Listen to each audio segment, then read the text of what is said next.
Hello viewers, আসসালামু আলাইকুম। Welcome back to my channel cookings with Rayan's mom. আমার আজকের রেসিপি ফ্রেঞ্চ ফ্রাই। ফ্রেঞ্চ ফ্রাইটা আমি খুব সহজ রেসিপিতে করে দেখিয়েছি।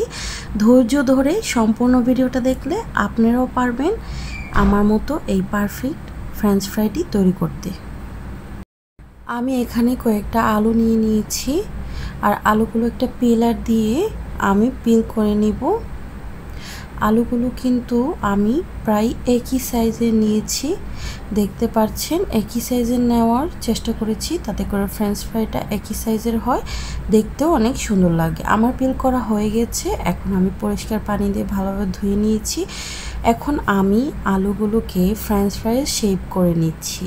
একটা চপার দিয়ে দেখতেই পাচ্ছেন ছোট ছোট স্লাইস করে আমি এভাবে কেটে নিচ্ছি। এটা খুবই সহজ, একটু দেখলেই আপনারাও এভাবে করতে পারবেন। আমার সবগুলো আলু স্লাইস করা হয়ে গেছে। এখন আমি এই আলুগুলোকে পরিষ্কার পানি দিয়ে ভালোভাবে ধুয়ে আমি একটা আগে থেকেই গরম পানির পাতিলা বসিয়ে রেখেছিলাম চুলায়, আর পানি গরম হয়ে এসেছে প্রায়, আমি পানিতে দিয়ে দিয়েছি। এভাবে আমি ফুটন্ত পানিতে গরম করেছি 3 মিনিট, 3 থেকে 4 মিনিট রান্না করলেই হয়ে যায়।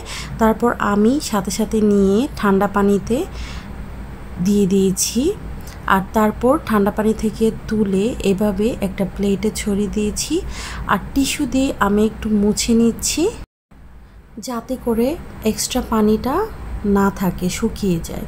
আর এভাবে মুছে নেওয়া হয়ে গেলে আমি কিছুক্ষণ আর একটু ফ্যানের বাতাসে শুকিয়ে নিব।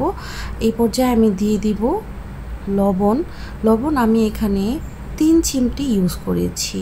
সবাই পানির সাথে লবণ দেয়, বাট আমার এটা একদম ভালো লাগে না, আমি এভাবেই লবণ দিই, আর তাতে করে ফ্রেঞ্চ ফ্রাইটা অনেক বেশি টেস্টি হয়। লবণ দেওয়ার পর আমি আলুর পুরা গায়ে লবণটা এভাবে মাখিয়ে নিচ্ছি যাতে সব আলুর গায়ে অ্যাবজর্ব হয়ে যায়।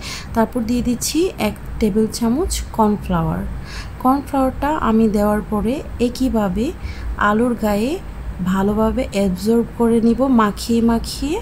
আমার ভিডিও দেখে আপনাদের যদি সামান্যটুকু উপকার হয় তাহলে আমি বলবো প্লিজ আমার চ্যানেলটি সাবস্ক্রাইব করবেন, আর আমার ভিডিওগুলো লাইক করে আমার সাথেই থাকবেন, আর বেল আইকনে প্রেস করে দিবেন সবার আগে আমার ভিডিওর নোটিফিকেশন আপনার কাছে পৌঁছে যাওয়ার জন্য।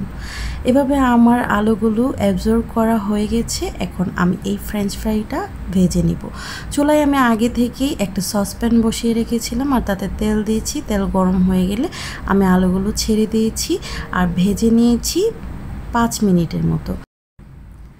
5 মিনিট পর আমি আলুগুলো তুলে নিয়েছি। দেখতেই পাচ্ছেন আমার ফ্রেঞ্চ ফ্রাই একদম তৈরি হয়ে গেছে।